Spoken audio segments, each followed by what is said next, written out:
নমস্কার বন্ধুরা, জ্যোতিকার রান্নাতে সকলকে স্বাগত। আজকে আমি বানাবো আলুর চপ। এই ফুলকো ফুলকো আলুর চপগুলো খুব তাড়াতাড়ি তৈরি হয়ে যায়।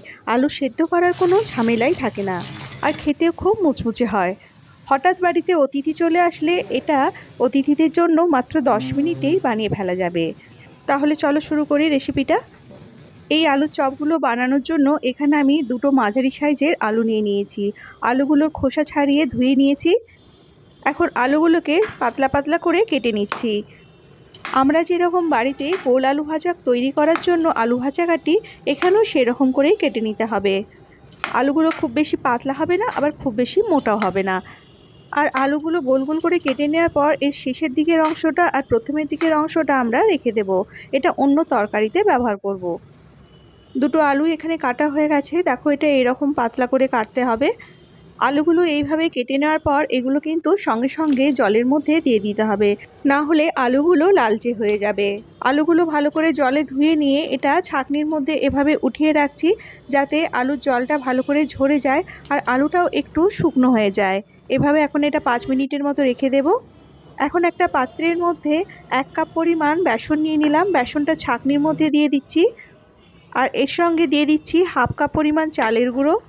বন্ধুরা, এখানে চালের গুঁড়ো যদি না থাকে তাহলে এর পরিবর্তে কর্নফ্লাওয়ারও ব্যবহার করা যাবে।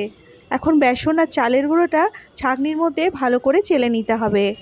এইভাবে চেলে নিলে বেসনের মধ্যে যে ছোট ছোট টুকরোগুলো থাকে বা ময়লা থাকে সেটা বেরিয়ে যাবে। বেসন আর চালের গুঁড়োটা চেলে নেওয়ার পর এটা একটা হ্যান্ড ব্লেন্ডার দিয়ে ভালো করে মিশিয়ে নিতে হবে। ভালো করে মিশিয়ে নিয়ে এর মধ্যে কয়েকটা উপকরণ মিশিয়ে দেব। প্রথমেই দিচ্ছি কাঁচা লঙ্কা কুচি। কাঁচা লঙ্কাটা এখানে খুব পাতলা করে কেটে নিয়েছি। এরপর দিয়ে দিচ্ছি 1/2 চামচ পরিমাণ জিরে গুঁড়ো, দিয়ে দিচ্ছি 1/2 চামচ পরিমাণ ধনে গুঁড়ো, আর এর সঙ্গে দিয়ে দিচ্ছি 1/4 চামচ পরিমাণ হলুদ গুঁড়ো। হলুদটা খুব অল্প পরিমাণে দিচ্ছি। পরিমাণ মতো নুন দিয়ে দিচ্ছি। এর সঙ্গে দিয়ে দিচ্ছি 1/2 চামচ পরিমাণ চাট মশলা। চাট মশলার পরিবর্তে এখানে আমচুর পাউডারও ব্যবহার করা যাবে। আর দিয়ে দিচ্ছি একেবারে পাতলা করে কাটা ধনেপাতা কুচি। ধনেপাতা কুচিটা দিলে এটাই খুব সুন্দর একটা ফ্লেভার হবে। এখন সব কিছু খুব ভালো করে বেসনটার সঙ্গে এইভাবে মিশিয়ে নিতে হবে। আর এটা মেশানো হয়ে গেলে এর মধ্যে অল্প অল্প করে জল দিয়ে বেসনের একটা ব্যাটার বানাতে হবে। বন্ধুরা, এখানে বেসনের ব্যাটারটা খুব বেশি পাতলা হবে না, একটু মোটা করেই বানাতে হবে। এখানে বন্ধুরা আমি ব্যাটারটার মধ্যে ধাপে ধাপে অল্প করে জল মিশিয়ে নিচ্ছি, আর ব্যাটারটাকে এইভাবে ফেটিয়ে নিচ্ছি। এখানে ব্যাটারটাকে বন্ধুরা 3 থেকে 4 মিনিটের মতো খুব ভালো করে ফেটাতে হবে, যাতে ব্যাটারটার মধ্যে একটা এয়ার এসে যায় আর ব্যাটারটা একটু হালকা হয়ে যায়। আর এইভাবে কিছুক্ষণ ফেটিয়ে নেওয়ার পর দেখবে বন্ধুরা ব্যাটারটার রঙটা পাল্টে গেছে, ব্যাটারটা অনেকটা হালকা হয়ে গেছে। ব্যাটারটা এখানে ভালো করে ফেটিয়ে নিলে আলুর চপগুলো ভালো করে ফুলবে আর এটা মুচমুচেও হবে। এখানে বন্ধুরা ব্যাটারটা আমার তৈরি হয়ে গেছে। ব্যাটারটা তৈরি হয়ে যাওয়ার পর কড়াইয়ের মধ্যে সাদা তেল গরম করতে দিয়েছি। তেলটা গরম করতে বসিয়ে এখানে ব্যাটারটার মধ্যে 1/4 চামচ বেকিং সোডা মিশিয়ে দিলাম। বেকিং সোডাটা মিশিয়ে দিয়ে এটাকে আরেকটু ভালো করে ফেটিয়ে নিতে হবে। এখানে আলুর চপগুলো ভাজার ঠিক আগেই কিন্তু বেকিং সোডাটা মেশাতে হবে, খুব বেশি আগে মিশিয়ে এটা রাখা যাবে না। তেলটা গরম হয়েছে নাকি বোঝার জন্য এর মধ্যে 1 ফোঁটা ব্যাটার দিয়ে দিলাম। ব্যাটারটা নিচ থেকে ওপরে ভেসে উঠলো, তার মানে তেলটা গরম হয়ে গেছে।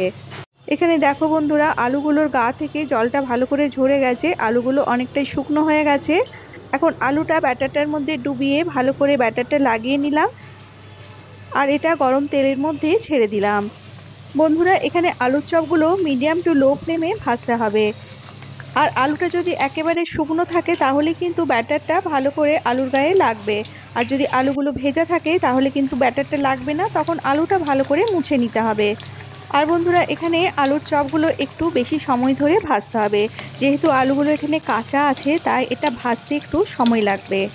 একটা সাইড কিছুটা ভাজা হয়ে গেলে আলুর চপগুলোকে উল্টে দিতে হবে।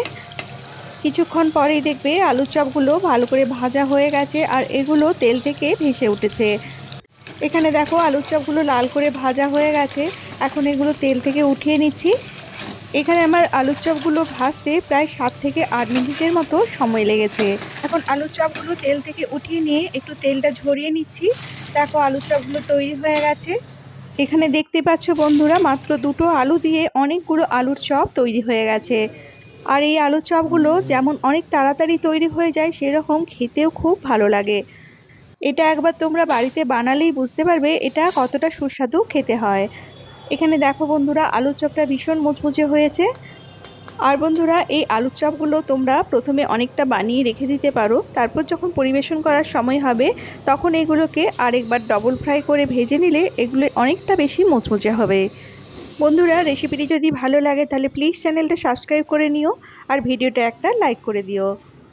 চলে আসবো আবার একটা নতুন ভিডিও নিয়ে। আজ তাহলে আসি, টাটা।